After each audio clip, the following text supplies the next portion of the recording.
normalmente en su, en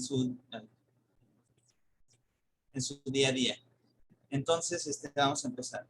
Como bien les decía, soy el doctor Irán García Hernández, soy anatomopatólogo y hice el fellow de patología de glándula mamaria, que se me hace como de las áreas más interesantes y que continuamente está teniendo mucho progreso, principalmente en esta área. Bueno, como introducción, sabemos que el cáncer de mama es el tumor maligno más, principalmente a las mujeres mexicanas, y no solamente a las mujeres mexicanas, sino a nivel internacional. También es la causa de muerte, una de las primeras causas de muerte por cáncer, y en México ha tenido muchísimo incremento. Incluso en sus últimas décadas ha aumentado tanto su incidencia y su mortalidad. Es muy común que incluso nosotros como patólogos nos damos cuenta que el día al día estamos viendo casi una biopsia o dos biopsias en un dictado con diagnóstico reciente de cáncer de mama. Y lo más preocupante de todo es que está afectando no solamente a pacientes mayores de 45 años, cuando todavía la incidencia es muy alta, pero actualmente las pacientes jóvenes también son afectadas, y no solamente las pacientes jóvenes, también llega a afectar al hombre, que todavía es un alto porcentaje. La incidencia entre 2000 y 2013 llegó a aumentar 10.76 casos por 100,000 habitantes y a 26.1 por cada 100,000 mujeres mayores de 25 años. ¿Qué quiere decir esto? Que en pacientes jóvenes se está presentando, y desgraciadamente las variantes histológicas que vemos en pacientes jóvenes son muchísimo más agresivas que de las pacientes posmenopáusicas, y hablar un poquito de ello. Vean en esta gráfica, que es justamente del compendio de Colima que sacó ahorita en 2020, que cómo va la gráfica aumentando. Entonces, realmente es preocupante ver cómo el diagnóstico de cáncer de mama en la actualidad va en un pico de incremento, y principalmente en pacientes jóvenes también. Entonces, el patólogo es un médico especialista en anatomía patológica que en sí se encarga de estudiar y analizar todos los tejidos que nos llegan, y aparte estudiar célula por célula para intentar no solamente decir el diagnóstico, sino también explicar a qué se debe ese diagnóstico, por qué salió, si hay alguna alteración genética, y esto lo estudiamos desde la pieza que llega, que es lo morfológico, incluso en la actualidad ya en la patología molecular. En pocas palabras, el patólogo nos ayuda a diagnosticar el carcinoma de glándula de mama. Una lesión detectada en una autoexploración va a un radiólogo. Clasifica una lesión en diferentes estadificaciones, que es un BIRATS, y normalmente las pacientes con BIRATS 4 es la indicación de biopsia, que es lo más común. Esa biopsia llega a nosotros y nosotros determinamos si es cáncer o no. Y no solamente si es esto, si también se trata de una lesión benigna, que eso es lo que normalmente esperamos, y si es cáncer, qué tipo, qué grado, y también el estadio de sus receptores, que actualmente es un valor predictivo para el pronóstico de cáncer de mama. Y con esto, toda esta información que nosotros englobamos, ayudamos al equipo clínico a construir un tratamiento. En caso de que un paciente vaya primero a cirugía, primero aquí, todo va a depender de lo que digamos en este reporte de patología. Hablarles de la patología de mama es muy amplio, como les decía, una hora es muy poco. A mí me tomó un año y aún así sigo aprendiendo de él. Incluso pues cada día van saliendo nuevas variantes histológicas, y en mama se está actualizando constantemente. Cada día sale un artículo diferente, que es una mutación genética, que es un receptor de inmuno, que si el tratamiento es diferente. Por ejemplo, acaba de salir que ahora el FISH HER1 lo quieren cuestionar y hacerle el HER2, que sale una cruz, lo quieren cuestionar y le quieren hacer un FISH, y constantemente se está estudiando esto. Pero yo les voy a englobar en 5 puntos lo que nosotros hacemos normalmente. Y vamos a empezar desde qué es lo que recibimos en el proceso, en el proceso macroscópico. El proceso macroscópico, si han ido a un laboratorio de patología, ustedes van a encontrar siempre lo que son los órganos. Cualquier órgano que sale de quirófano, que sale de una cirugía ambulatoria, de una toma de biopsias en radiología, siempre tiene que llegar a patología. Todo lo que sale del cuerpo se tiene que estudiar. Todo esto lo recibimos en el laboratorio y nosotros llevamos a cabo un estudio de toda la pieza y no solo esto, manipulamos todo el tejido, lo entintamos y sacamos ciertos valores que nos pueden ayudar para llevar a cabo un reporte completo de patología y principalmente en esta área de patología en mama. Aquí, como un maestro me lo decía, el doctor Barbosa nos decía, aquí es donde empieza la magia. Siempre empieza en el estudio macroscópico de eso. Y él incluso nos decía, normalmente el 80% de las lesiones malignas se detectan en el estudio macroscópico. Lo que nosotros vemos, lo que nosotros tocamos, su forma, su localización, todo va a depender de qué es lo que nosotros vamos a procesar, qué vamos a meter y qué es lo que vamos a estudiar en la laminillas. Él siempre nos decía, cuando vemos la laminilla ya estamos sabiendo qué es. Ya sabemos que es un cáncer, ya sabemos que esto, pero el chiste es ahora es saberlo estudiar. Y nosotros, por ejemplo, como la del lado izquierdo, pues tenemos un equipo de protección porque normalmente estos tumores, en este caso es una biopsia chica, pero a veces llegan a ser tumores grandes. Por ejemplo, hoy me tocó cortar un tumor filodes quístico y salta todo el contenido hemático. Por eso es importante siempre tener un equipo de protección. Los guantes, el uso de cuchillos, pinturas, que incluso le damos color a esa pieza quirúrgica.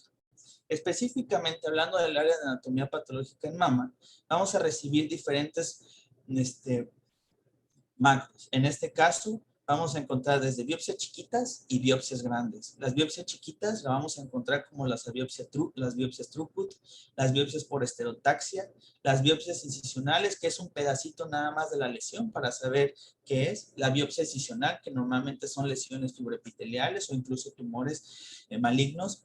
Y también vamos a recibir ampliaciones de márgenes. Cuando una lesión ya fue estudiada, a veces queda un borde positivo y el cirujano vuelve a entrar para quitarle ese margen y es necesario estudiarlo otra vez. Especímenes grandes como las mastectomías parciales, mastectomías simples, una mastectomía radical modificada que ya incluye el estudio también de la colgajo axilar, donde vamos a encontrar los ganglios, una mastectomía radical, que encontramos también tejido muscular. Alguna vez me tocó recibir una mastectomía con parte del tórax, porque el tumor estaba infiltrando, era un filodes maligno, y una mastectomía que también en la actualidad y que empieza a ser más común por estatus postneoadjuvancia. En este caso les dan tratamiento primero, dependiendo de los receptores hormonales que tuvieron en la biopsia inicial, pasa un periodo de tiempo sometida a tratamiento y después lleva a cabo la cirugía para nosotros poder estudiar qué respuesta tuvo, que es también algo muy importante que le va a dar el pronóstico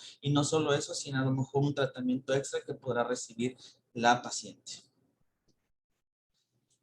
Cuando yo era médico general, normalmente hacía una solicitud de patología y no la hacía bien, no la hacía completa, nada más ponía mastectomía y punto, se iba. Pero cuando ya uno es patólogo se ve la importancia de por qué esta solicitud debe estar completamente llena. A veces normalmente los radiólogos que trabajamos mucho con ellos también mandan el informe completo del estudio radiológico, cómo estuvo la lesión, si se encuentra vascular, si se encuentra con qué tipo de bordes, porque para nosotros es importante esto. Hay lesiones benignas que semejan lesiones malignas en la radiografía y había que estudiarlo. Y a veces con este detalle solamente de ponérnoslos, para nosotros podemos decir y descartar un cáncer. Referir, por ejemplo, los bordes quirúrgicos es algo muy importante que normalmente se hace dentro del quirófano con cuerdas, entintadas, con sedas. Idealmente debe ser llevado por el cirujano, pero en caso de algo que no se lleve a cabo por él, también pueden pedir la ayuda de un patólogo y este podrá ayudarles para poder llevar a cabo el entintado de la pieza. Las piezas quirúrgicas siempre deben de recibirse intactas. Nadie las debe tocar en quirófano. Es muy común que nosotros recibimos piezas ya previamente seccionadas porque quisieron ver de qué se trataba la lesión, pero en este caso lo ideal es mejor no hacerlo para que nosotros lo podamos ver. Incluso nosotros tomamos unas fotos, incluso llevamos un curso en la especialidad de fotografía médica que justamente nos hace cómo llevar a cabo la toma de fotografías de las piezas quirúrgicas. Y el único que puede seleccionarlo somos los anatomopatólogos. Todas estas piezas deben ser guardadas en formol. Ahora, ¿por qué la importancia del formol y la cantidad de tiempo que debe de llevar a cabo? Porque si se dan cuenta en este artículo que les estoy mostrando, cómo hace que una pieza que no se fijó bien en formol puede cambiar el estatus en los receptores de estrógeno, progesterona y el HER2. ¿Qué quiere decir esto? Que cuando nosotros vemos la inmunohistoquímica y no se llevó adecuadamente una fijación del tejido, esto hace que los marcadores no se expresen adecuadamente, que el tejido prácticamente se echó a perder y que a veces en estos casos rezamos, que a veces como patólogos rezamos que las pacientes tengan metástasis para que esas metástasis puedan ser evaluadas por estos receptores de estrógeno y todos estos valores predictivos, ya que son muy importantes para la toma del tratamiento y del pronóstico del paciente. Entonces es por eso que siempre es necesario llevar a cabo un adecuado corte macroscópico, un estudio macroscópico muy importante para que se lleve a cabo y siempre debe ser fijado en formol buffer. Se recomienda, lo más adecuado es que se lleve a cabo una fijación mínima desde 6 horas y máxima 48 horas. Cuando ustedes tengan sus prácticas, a veces van a decir, vayan con el patólogo para que les den un preliminar. Si nosotros realizamos un preliminar, aceleramos el proceso y a veces no es lo adecuado. A veces la pieza no lleva a cabo su fijación adecuada y esto hace que cambie totalmente todo esto. Pero esto es lo adecuado y nuevamente esto es lo que hacemos el día con día. El proceso macroscópico varía de cada pieza. Normalmente hacemos cortes seriados de 3 a 5 milímetros en una pieza chiquita como una biopsia excisional. Lo hacemos de una forma seriada y aparte muy ordenada.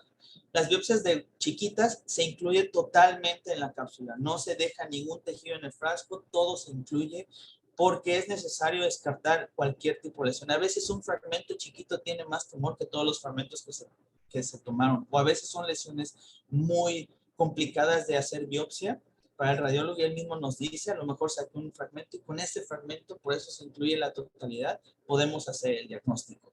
Y siempre, siempre un reporte de patología debe de tener la relación de cortes, que a lo mejor, por ejemplo, no les va a servir mucho para el médico clínico leerla, pero por ejemplo, si este material se va a revisión, para el patólogo es muy importante tenerla, porque estos son factores que nos ayuda a decir los bordes quirúrgicos, si se metió en la piel, qué tamaño tuvo el tumor, más o menos nos da una idea con esta simple relación de cortes. Las biopsias pequeñas, normalmente los radiólogos también les toman radiografías. ¿Por qué? Porque ellos tratan de evidenciar lo que tenemos aquí, la presencia de calcios, que es normalmente cuando no hay una lesión como tal y ven los calcios, ellos los llegan a biopsiar y que verdaderamente se hayan biopsiado.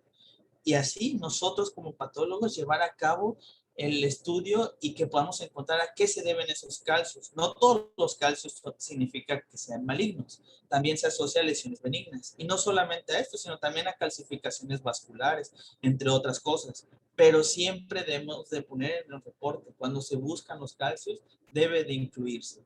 Y así no los encontremos en el estudio histológico, nuestra obligación como patólogos es volver a hacer esos niveles hasta encontrarlos. Y a veces no los llegamos a encontrar y es necesario volver a tomar una radiografía a estos fragmentos hasta que lleguemos a encontrar estos calcios. Y a veces nada más es algo simple, como un ducto octásico con calcificaciones cristalinas, pero con eso es suficiente y así la paciente puede tener un diagnóstico benigno. Las biopsias excisionales, como les decía, se hacen de una forma más ordenada. Normalmente es una biopsia que nosotros lo vemos así como forma de círculo, es en un diagrama, y nosotros evidenciamos la lesión. Llega en fresco, referida con suturas por los bordes que ellos nos mencionan, justamente anotados en la solicitud, y nosotros le damos colores. Los pintamos de diferentes colores para darle referir cada borde que ellos nos refirieron y darle la proyección que adecuadamente necesita esta biopsia. Cuando nosotros llevamos a cabo el corte, si se dan cuenta, lo hacemos de una forma muy ordenada. Los cortes no pasan lo que son los 5 milímetros. Y cuando evidenciamos todos los cortes, llevamos el estudio macroscópico de la pieza. Y si se dan cuenta, en este lado estoy yo encontrando unas lesiones muy pequeñas que semejan como a un acné cuando lo apachurran. Incluso por eso recibe el nombre así, porque son lesiones de tipo Comedo. Esta necrosis de tipo Comedo se asocia mucho al carcinoma in situ y con esto nosotros ya estamos dando un diagnóstico de cáncer, pero macroscópico, no confirmado por histología, siempre debe ser confirmado, pero al menos ya estamos viendo y evidenciando y estas son las zonas que nosotros debemos demostrar y son las que se van a estudiar posteriormente. Normalmente la recibimos también con arpón, los radiólogos nos las llegan a marcar y encontramos unas lesiones muy pequeñitas y con eso es suficiente para que nosotros podamos establecer un diagnóstico. La gran mayoría llegan a ser lesiones benignas, pero siempre tenemos que tener una correlación clínica, radiológica y patológica. No puede haber un diagnóstico diferente al de rayos o a veces las lesiones como pueden semejar malignas, pero eso lo explicamos al clínico y al radiólogo y siempre debe haber esta comunicación para que se lleve a cabo y se lleve un diagnóstico certero. Al final de cuentas lo metemos en bloques y si se dan cuenta tiene una relación muy ordenada, empezando por los bordes quirúrgicos más pequeños y terminando por ellos también. Y cada uno, si se dan cuenta, los colores van cambiando. Y en estos también ponemos en la relación de cortes qué borde refiere cada una de las cápsulas. Y en caso de esto, así vamos a decir, fue el superior, fue el inferior, fue el lateral, fue el mediano. Y bueno, ese es un corte que yo hice y le encontré una figurita ahí de un borde profundo y se parecía a un dinosaurio. En esa cosa nosotros nos divertimos también. Siempre le tratamos de encontrar un gusto y una diversión a esto también. El estudio macroscópico, por ejemplo, en el producto de mastectomía, nosotros vamos a ver los tumores. Los tumores los vamos a tocar, los vamos a palpar. Yo siempre cuando van los estudiantes al laboratorio les digo, tóquenlo, de verdad se siente y a veces los pongo a hacer un ejercicio. Vean, toquen el tejido mamario normal y toquen el tejido mamario anormal y se dan cuenta de cuán la consistencia es a veces dura. Si se dan cuenta, tiene una zona así como fibrosa en medio, que no tiene unos bordes como tal, tiene un tamaño que es un factor pronóstico muy importante y siempre hay que ver también si infiltra la piel, si no lo infiltra, los bordes quirúrgicos, hasta dónde llega y aquí nosotros medimos los tamaños en 3 dimensiones y con esto, si se dan cuenta, ya están dando un factor pronóstico que es el tamaño tumoral, que es justamente lo que el TNM menciona. Y con esto por eso debe ser tan exacto, tan preciso, porque, no solo esto, hacer esta correlación con el estudio microscópico también debe ser lo adecuado. Damos un tamaño, una consistencia, la forma. De esto a veces son lobulados, no todos están así como de forma irregular. Algunos se encuentran lobulados como los carcinomas mucinosos y también se infiltra o no infiltra el estroma normal de la mama, que es el tejido adiposo o el tejido fibroso. No solo eso vemos, también vemos la evaluación de la piel y de los ganglios linfáticos. Si se dan cuenta aquí, la evaluación de la piel es muy importante porque aquí ya están dando un tamaño tumoral más grande, que es el T4, que está ulcerando la piel y que esto ya le está dando a una paciente un pronóstico muy malo. Y también los ganglios linfáticos, si se dan cuenta, normalmente, como les decía en clases, los ganglios linfáticos suelen ser muy chiquitos, son grisáceos. Y si se dan cuenta, el color aquí son blanquecinos, son mucho más grandes de lo normal, infiltran en el tejido adiposo, a veces rompen la cápsula del tejido adiposo. Y estos son ganglios positivos. Desde aquí ya estamos viendo cuánta cantidad de ganglios positivos podemos encontrar. En el proceso macroscópico postneoadjuvancia es otro tipo de proceso. En este es bien importante saber lo previo que tuvo el paciente. La biopsia, qué tipo histológico fue, el subtipo, qué perfil molecular tuvo la celularidad, porque en base a esto va a ser el valor predictivo, el tipo de respuesta que normalmente nosotros vemos. Por ejemplo, si es un perfil molecular luminal que expresa receptores hormonales, normalmente da respuestas patológicas parciales y nosotros ya entramos a ver a la pieza que vamos a tener un tumor que va a estar que en unas zonas respondió y en unas otras no. Y siempre tenemos que hacer la correlación con los radiólogos, ver si es la misma lesión, si es lo marcaron con clip. Nosotros tenemos que encontrar el clip. Esa es nuestra obligación. A veces es un clip muy chiquito que es aproximadamente de unos 2 milímetros y los tenemos que encontrar. Incluso histológicamente vemos si esa lesión fue biopsiada. Y hay unas y también ver cómo estuvo la lesión previa a la lesión de ahorita. Y en cuanto a esto, se va a hacer el estudio, se incluyen los bloques y nosotros damos un parámetro que van a ustedes leer en el reporte de patología, que es el tipo de respuesta patológica que tuvo. Que eso se está haciendo ya mucho en la actualidad. Pero no solamente recibimos mastectomías, también recibimos cápsulas de implantes de glándula mamaria, que actualmente ya es una variante desde el 2014 que se descubrió por el doctor Miranda, que es justamente los linfomas asociados a los implantes mamarios. Y se descubrió el linfoma de células B grandes, que es un linfoma agresivo, y también hay una forma específica para estudiar las cápsulas. Aún no está tan conocida la variante porque es reciente el conocimiento de esta variante, pero es necesario nosotros ya saberla porque cuando nos llega un implante mamario también tenemos que estudiarlo. Y en base a eso, ya, descartar que no haya un linfoma asociado. Y también no todas las neoplasias o todos los cánceres de mama son de origen epitelial, también hay estromal. Por ejemplo, en este caso es un tumor filodes. Si se dan cuenta, es una lesión circunscrita, de diferente manera a la lesión que les enseñaba antes. Este es un tumor filodes borderline, o también puede ser maligno, pero eso lo vamos a saber hasta el estudio microscópico. Y del lado derecho tenemos una lesión que es secundaria radioterapia, que es el angiosarcoma mamario, que es posteriormente a una radiación. Estos son tumores que normalmente son secundarios a la radiación. Entonces, se dan cuenta nosotros, el antecedente, los datos clínicos del paciente siempre es importante. Yo a veces digo, no es lo más común, pero los tumores grandes, de más de 10 centímetros, normalmente son estromales y los tumores más chiquitos son normalmente epiteliales. Eso es lo más común, aunque no siempre cumple esa regla. Doctor, ¿Sí? disculpe, ¿podría por favor aclarar para los chavos que todavía no han visto todavía histología bien, cuál es la diferencia entre epitelio y estroma? Sí, Además recordando. posterior a esto, vamos a pasar a ello. Entonces, la finalidad del estudio macroscópico es entender qué se va a procesar, saber qué es lo que se va a mostrar, dar, por así decirlo, entre nosotros un estadio preliminar y en cuanto a ello, saber qué se va a mostrar para poder estadificar bien a la paciente. Examinar los hallazgos microscópicos y siempre tenemos que ser muy detallados en cada descripción macroscópica. Por eso ustedes en el reporte siempre leen descripción macroscópica y ahí es donde ustedes van a encontrar la forma en que se trabajó cada espécimen. Y siempre hacer los hallazgos histológicos con los macroscópicos. Ahora pasamos a la histología, la parte, por así decirlo, bonita de la ciencia, porque le damos colores, lo teñimos de rosa, el cáncer es un mundo de rosa y morado, pero a la vez pues, es malo en las pacientes.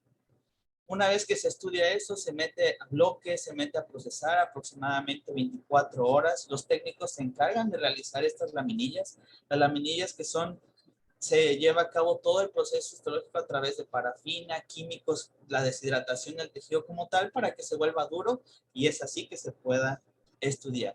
Nuevamente se trabajan muchísimos casos al día, no nada más trabajamos uno, a veces son bastantes y trabajamos de todas las especialidades, pero siempre trabajando con ellas para que puedan a veces acelerar el caso en un caso de cáncer, por así decirlo.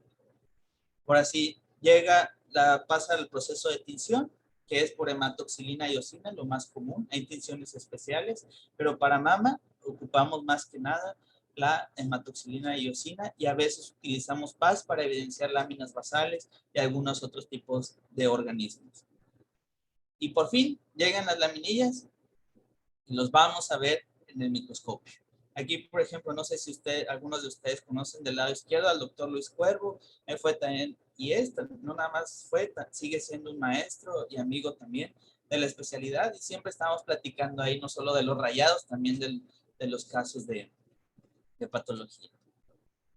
Ahora sí, nos vamos rápido a la histología mamaria. En pocas palabras, la histología de mama normalmente vamos a encontrar varios tipos de células, pero El ducto de mama está compuesto por unas células superficiales, que son las células luminales, que son las que más se encuentran en la luz, por eso se llaman luminales, y de ahí baja a una capa de células basales. Estas células basales, por así decirlo, es las que van a dar las células madre de las células luminales. Y no solo eso, también dan el soporte al tejido,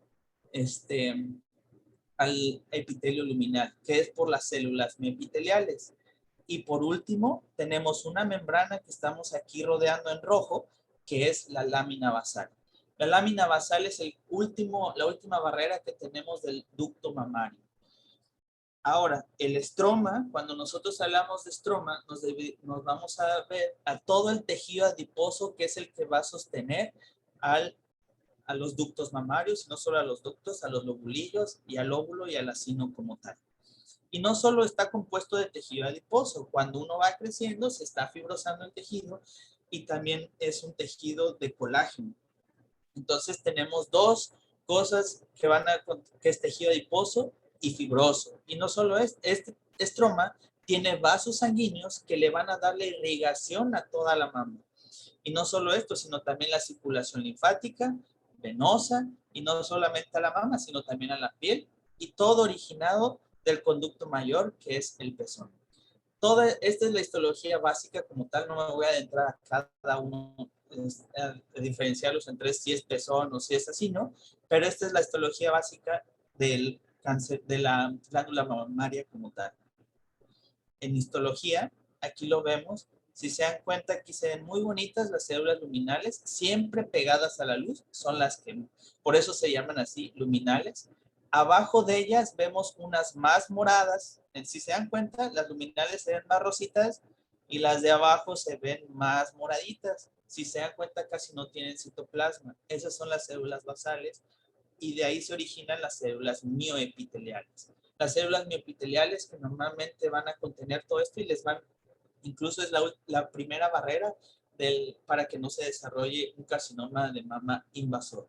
Y por último, la membrana basal que está compuesta por colágeno, que les mencionaba justamente del estroma, que es lo que va a rodear cada acino y por así decirlo es la última barrera antes de que se desarrolle un carcinoma invasor. Esta es a grandes rasgos la histología de mama. Creo que es la histología más fácil de todas, porque el estómago tiene muchas células que parietales, que no sé qué, el cerebro tiene muchísimas, los vasos sanguíneos ni se digan, y cada una, pero esta yo creo que es la más fácil, y creo que es en histología cuando vean estroma y parénquima, siempre les van a poner glándula de mama. Así se ve una mama normal, normalmente proliferado por muchos acinos. El estroma que les decía puede ser fibroso, pero también encontramos tejido adiposo. En estas imágenes apenas se alcanza a ver el tejido adiposo, pero la gran mayoría en esta parte es colágeno. Y de ahí se empiezan lesiones premalignas para desarrollarse el carcinoma in situ y el invasor. La proliferación de células luminales, que es justamente el aumento de esto, se le conoce como una hiperplasia. No solamente aquí, en todos lados. El aumento del número de células es hiperplasia. Cuando estas sufren una transformación genética, desarrollan una lesión prolifera de células luminales que empiezan a ocupar todos los ductos y estos ductos forman lo que es el carcinoma in situ. In situ quiere decir que todavía se encuentra en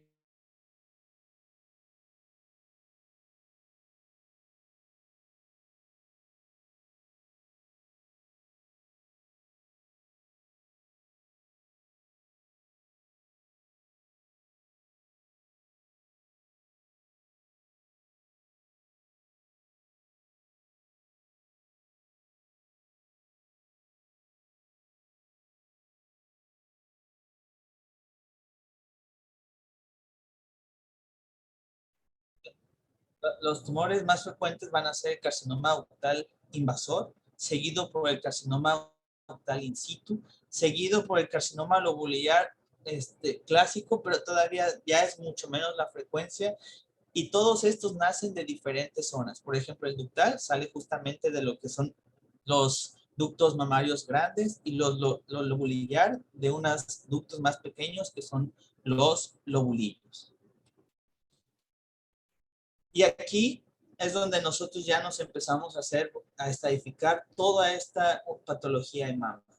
Vamos a buscar el tipo histológico, su grado histológico, los márgenes quirúrgicos, su invasión angiolinfática, a los nervios, si encontramos más tumores, si infiltra la piel, si infiltra el músculo. Actualmente, saber la respuesta linfocitaria que tiene, que es ahora un factor pronóstico muy importante porque les puede ayudar a las pacientes a mejorar, y también lo que son lesiones precursoras, si tuvo una lesión previa o no. Normalmente guiado por el Colegio Americano de Patólogos, nosotros nos basamos en estos reportes para llevar a cabo un completo reporte de patología y que tenga el radiólogo, el radiooncólogo, el oncólogo la información completa para llevar a cabo el tratamiento que van a llevar a cabo. Como les decía, normalmente el carcinoma in situ, por ejemplo, del lado izquierdo se ve como calcios. En este caso se ven muy gruesos los calcios, así los describen ellos, gruesos, ramificados. Y cuando son muchísimos, la sospecha de un cáncer de mama in situ es bastante. Del lado derecho, como lo confirmamos con histología, el ducto ya está completamente ocupado por esas células luminales, y no solamente eso, está asociado al calcios. Ahora, ustedes podrán decir, y es básico, siempre me lo preguntan en las clases, ¿cómo detecta usted un cáncer? ¿Cómo sabe que es un cáncer y una lesión benigna? La lesión benigna normalmente son ductos muy pequeños, fíjense siempre en el tamaño, y las lesiones malignas son de un tamaño mucho más grande y la población celular lo extiende. Nosotros tenemos que graduar el carcinoma in situ en diferentes grados, porque dependiendo de esto va a ser el riesgo de carcinoma invasor que va a desarrollar. En el grado 3, que es el más marcado, que es un marcado pleomorfismo, aquí es donde nosotros vemos que ya está más propenso a desarrollar un carcinoma invasor. Y el carcinoma invasor, como les decía, ya es un tumor que invadió el estroma mamario, rompió las células epiteliales, rompió la lámina basal, está infiltrando el tejido adiposo del lado derecho, del lado izquierdo, el estroma fibroso. Y siempre, si se dan cuenta, las variantes son muchísimas. Estudiarlas nos vamos a llevar, a veces ni terminamos nosotros de leerlas y a veces tampoco las entendemos, pero es tan fascinante el cáncer como adopta muchísimas formas. En este caso está formando ductos, por eso de ahí recibe el nombre del adenocarcinoma ductal, y se va desdiferenciando poco a poquito, donde ya no tiene ductos, por ejemplo, del lado derecho. El grado histológico es un factor que en la actualidad, a partir de la JCC del 2018, se propuso como un factor fuerte predictivo para saber si la paciente va a causar una recidiva o no. Entonces, para nosotros como patólogos verlo es muy importante. Se evalúa por un grado que es el grado de Scarborough-Richardson o la escala de Nottingham, y nosotros variamos en pocas palabras, cada cuánto se va pareciendo a la mama. Entre más se va alejando de lo que más se acerca a la mama normal, quiere decir que tiene un grado histológico mayor. ¿Qué se estudia? Se estudia la formación tubular, que es como lo que les digo, un ducto de mama es un tubo, entre más se parezca a la mama, quiere decir que tiene un grado mejor. Entre menos se parezca al ducto de mama normal, como el del lado derecho, que ya no vemos nada de ductos, como en el lado izquierdo, aquí quiere decir que es un grado mayor. El grado nuclear, como en pocas, nosotros siempre decimos, o si lo han escuchado en sus prácticas de patología, decimos está bien feo. Cuando decimos está bien feo, quiere decir que es un grado nuclear muy alto. Y cuando lo vemos muy chiquito, parecido a un linfocito, es un grado menor. Y el índice mitótico, nosotros nos ponemos a contar cuántas mitosis hay en cada uno. Y encontrar muchísimas mitosis, pues realmente esto le da un pronóstico muy malo porque habla de una proliferación acelerada. Normalmente los encontramos en pacientes jóvenes y como lo dice el mejor encontramos la mitosis, más nos sorprendemos. Las variantes, les digo, siempre nos ponemos a estudiar. Esta es una fotografía que me tomé con un doctor que es un doctor de tumores de hueso y tejidos blandos ahí en el IMSS. Y las variantes especiales, ¿qué quiere decir esto? Quiere decir que son tumores que cumplen ciertos criterios, siempre definidos por la clasificación de la OMS. depende de qué porcentaje. Podemos encontrar un tumor especial con un adenocarcinoma ductal y se le denomina tumores mixtos. ¿Y por qué es importante clasificarlos si encontramos uno de estos? Porque el pronóstico puede ser muy bueno, pero a la vez puede ser muy mal. Y aquí vemos, por ejemplo, de este lado, vemos un carcinoma mucinoso. ¿Cómo lo clasifico yo? Por las lagunas que vemos aquí. Si se dan cuenta, no es un estroma fibroso, se ve algo como gris o azul. Es mucina y alrededor de ellas están viajando células tumorales, que así se ve macroscópicamente, algo grisáceo. Incluso a veces los llegan a confundir con fibroadenomas radiológicamente. El carcinoma apocrino, porque su citoplasma es muy eosinófilo. ¿Qué quiere decir esto? Que está rosa. Si vemos una célula rosa muy grande, nosotros decimos una célula gordita, es porque está cumpliendo estas características. El carcinoma neuroendocrino, así como lo vemos en el intestino, como lo vemos en el páncreas, también se pueden desarrollar en la mama. El carcinoma adenoideo quístico, que a lo mejor lo leyeron en glándula salival, es también, lo vamos a encontrar aquí. Como me decía mi maestra, la doctora Sofía siempre decía que era una glándula salival modificada, la mama, y por eso podíamos encontrar este tipo de lesión. Es muy común encontrar también lesiones de la glándula salival en la mama. El carcinoma metaplásico, que es un tumor triple negativo, que normalmente el oncólogo cuando escucha metaplásico dice mal pronóstico, pero hay ciertos tumores metaplásicos que son de muy buen diagnóstico y por eso es importante detectarlos. El carcinoma papilar, porque forma como unos arbolitos que hace esas papilas, similares a las del urotelio, las papilas, pero con otros tipos de células. El carcinoma micropapilar, que son papilitas todavía más chiquitas y que cumplen unos criterios, principalmente en el núcleo. Un carcinoma secretor, que es muy poco frecuente encontrarlo, pero el estudio de inmunistoquímica nos ayuda a detectarlo. El carcinoma lobulillar invasor, que es importante también saberlo diagnosticar porque depende de esto si es un bilateral, si lo vamos a encontrar en otra. Normalmente estos se van a metástasis acerosas, o sea, a intestino, a estómago, y su característica inicial, como en la figura del lado derecho, una fila india.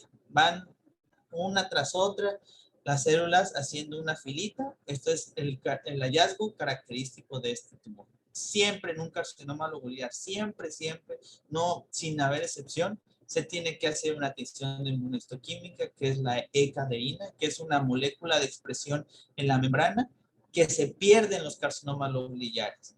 Y como se pierde, quiere decir que está negativo. Y aquí se dan cuenta, hay unos puntos cafés.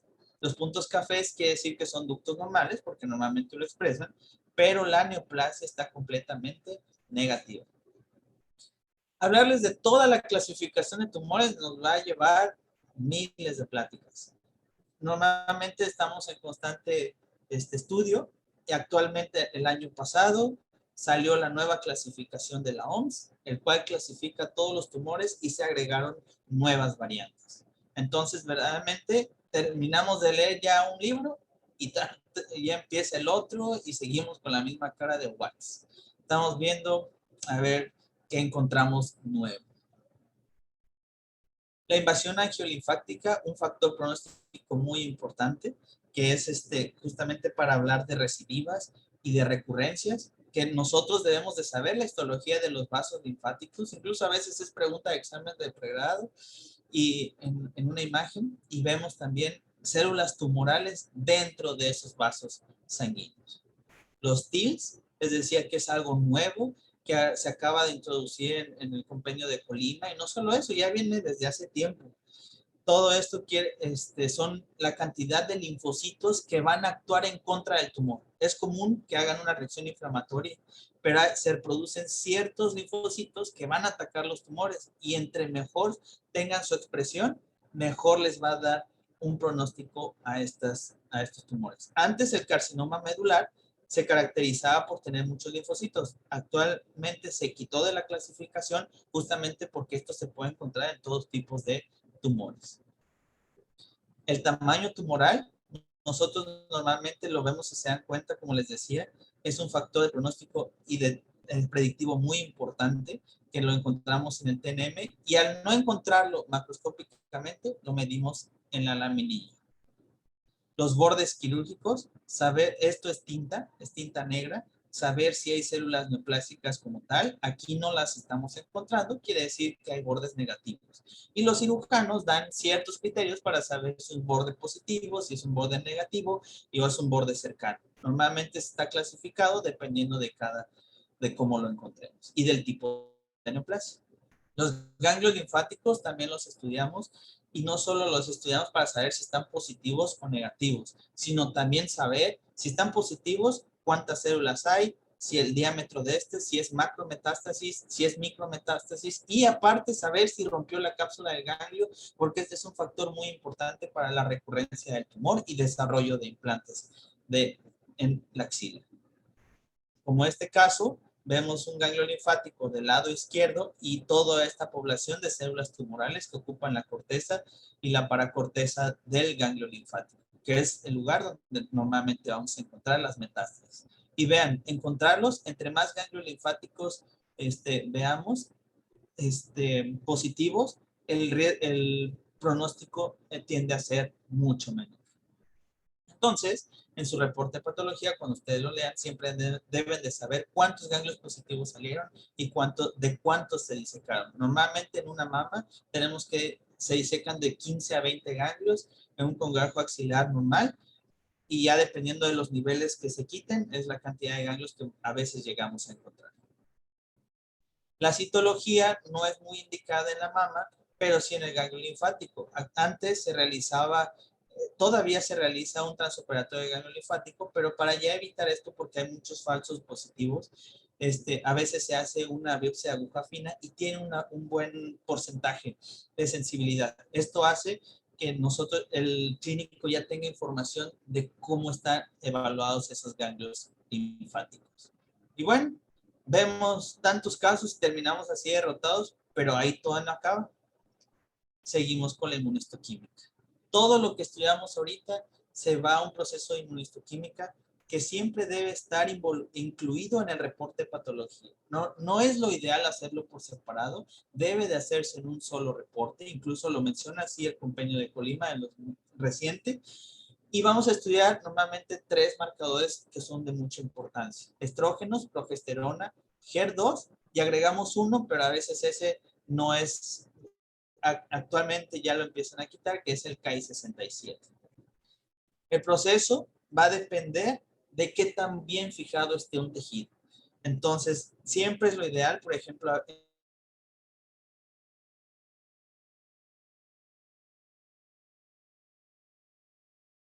tumor y meterlo a cápsula para que se quede en formol 24 horas y así no pierda esa expresión de hormonas o del HER2 que puede llevar a cabo un diagnóstico erróneo de los receptores si no se lleva a cabo una adecuada fijación. Los receptores de progesterona y estrógeno se reportan positivos, principalmente su tensión es en el núcleo y se consideran ambos marcadores positivos cuando es mayor o igual a 1% del, del tejido estudiado. De este lado, si se dan cuenta, estamos viendo los receptores de estrógeno, son los núcleos nada más. Y estos aquí estamos viendo una expresión muy fuerte. Normalmente nosotros como patólogos vemos si la intensidad es débil, si es moderada o es muy fuerte. En este caso es muy fuerte para explicárselos a ustedes. Los receptores de progesterona también los vamos a encontrar, pero como patólogos a veces se llevan a cabo errores diagnósticos. Los errores en el ducto de mama es normal que los expresen. Si yo le hago un inmuno a una mama normal, me va a expresar. Entonces, es necesario saber siempre y hacer la correlación con el estudio de hematoxilina y eosina si es lo que se está estudiando. No podemos, siempre que vamos a pedir un bloque para estudiar inmunohistoquímicas, debemos estudiar la hematoxilina y eosina. El HER2, que actualmente es un protoncogen de la membrana, lo vamos a utilizar porque hay un tratamiento muy importante que es el Herceptin o el trastuzumab, que es justamente se debe a la evaluación de este marcador inmuno que lo vamos a encontrar de expresión en la membrana. Hablarles de cómo se ve positivo, negativo y todo, es una clase completa y a veces hasta hay discusiones entre patólogos. El HER2 negativo simplemente no se ve o se alcanza a ver muy poquito, que es el una cruz.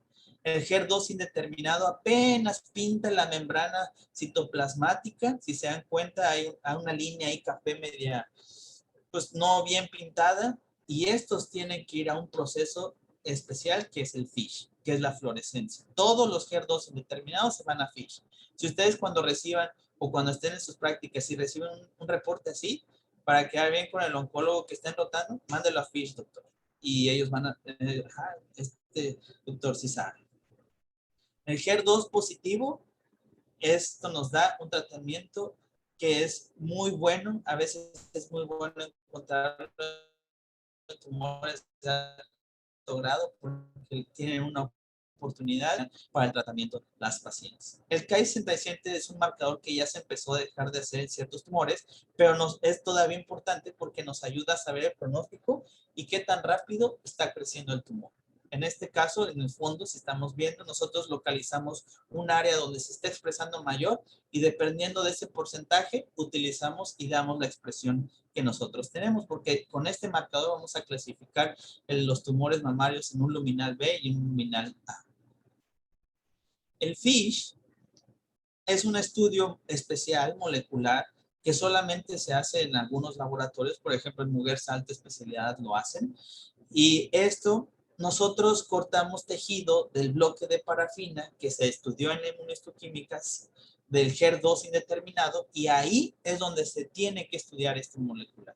Si se dan cuenta, vemos puntitos verdes y puntitos rojos. Quiere decir que en este caso se está expresando el protoncogen en un tumor que es HER2 indeterminado. ¿Y qué quiere decir esto? Que también le van a beneficiar el tratamiento con el trastuzumab. Entonces, siempre tenemos que hacer la correlación HE, inmunohistoquímica, FISH. Estos tres parámetros nos ayudan para llevar a cabo un adecuado diagnóstico. La evaluación de esto, igual, hablar de su clasificación nos va a llevar una clase completa de esto porque a veces ni nosotros lo entendemos. Es la cantidad de puntos rojitos, por así decirlo, que se expresaron o puntos verdes también. En relación a esto, nosotros sabemos si está positivo o negativo. Y por último, los tumores de mama se clasifican en varios, ¿cómo se llama?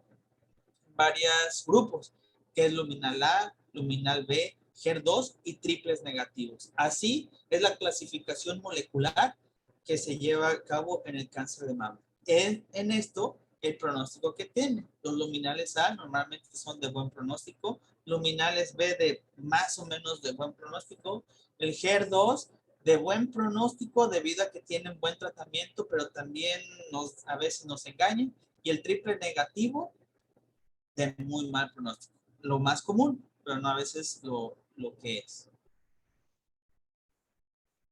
Y si se dan cuenta, de las variantes especiales que vimos en las clases, en las diapositivas pasadas, cada una cumple ciertos criterios. Por ejemplo, si estoy yo viendo un carcinoma mucinoso y la inmuno me expresa triple negativo, yo siempre digo, caray, esto no correlaciona. Es muy incomún, es muy infrecuente, pero llega a suceder. Entonces habría que estudiar, volver a estudiar el macro y no solo eso, preguntarle al clínico si no tuvo un antecedente, porque a veces se pueden tratar de metástasis y no realmente de un tumor primario de glándula mamaria. Por eso siempre tener esa correlación histológica y molecular. Y por último, lo que es el TNM, pues obviamente nos da el estadiaje como tal de la glándula mamaria que se estudió en general. El tamaño del tumor, el estadiaje ganglionar y las metástasis solamente se hacen por radiología clínica, pero cuando nosotros nos llega una biopsia de hígado o cerebro, la confirmamos, agregamos la M. Pero todos estos parámetros que vimos se hacen en un reporte y todo esto nos ayuda a dar una etapa clínica y patológica pronóstica y ayudarle al oncólogo a que pueda darle lo mejor a esa paciente que se está estudiando. Y por último, algo muy incomún, que son los transoperatorios. La mama ya no se utiliza como tal solamente para bordes quirúrgicos y ganglios centinela. Ya no es recomendado hacer un transoperatorio diagnóstico. Antes se realizaba, ahorita con el estudio molecular que vimos, ya no es necesario hacerlo. Y muy importante para terminar, el trabajo multidisciplinario en el diagnóstico y tratamiento de cáncer de mama es muy, muy importante. La comunicación que existe entre el cirujano, el médico clínico, el radiólogo, el oncólogo, el radiooncólogo y incluso el patólogo hace que la paciente pueda llevar un buen tratamiento. Y siempre trabajamos todos en equipo. Por ejemplo, del lado izquierdo tengo a mi maestra, la doctora Sofía, el doctor Barbosa, la doctora Maraña, algunos compañeros que trabajamos juntos en la rotación de patología. Del lado derecho, la doctora Blanca, que es una radióloga muy buena de mama, y siempre estamos en constante comunicación para llevar a cabo un diagnóstico certero. En el Hospital Zambrano, donde estuviera haciendo el fellow, trabajamos siempre como equipo, siempre, incluso llegar, son muy buenos amigos, la doctora Paulina, que es una ginecóloga con cirugía de mama muy buena, el doctor Orestes, todos trabajamos siempre en conjunto, siempre hablándonos para que la paciente lleve a cabo un tratamiento adecuado. Todos trabajando en equipo, los oncólogos, los cirujanos de mama, los estudiantes también, las nutriólogas, la genetista, los radiooncólogos, todos tenemos una participación en una paciente y así la paciente puede llevar a cabo un diagnóstico certero y un tratamiento oportuno y adecuado. Y bueno, pues este es mi correo electrónico. Si alguno de ustedes quisiera venir, si quiera involucrarse en patología, conocer el área, que le enseñemos algunos casos, el día al día del patólogo, platicar de la especialidad. Este es mi correo, pueden escribirme cuando quieran, normalmente les respondo, y pues todos son bienvenidos si quieren ustedes también aprender de nosotros. ¿Alguna duda? ¿Alguna pregunta?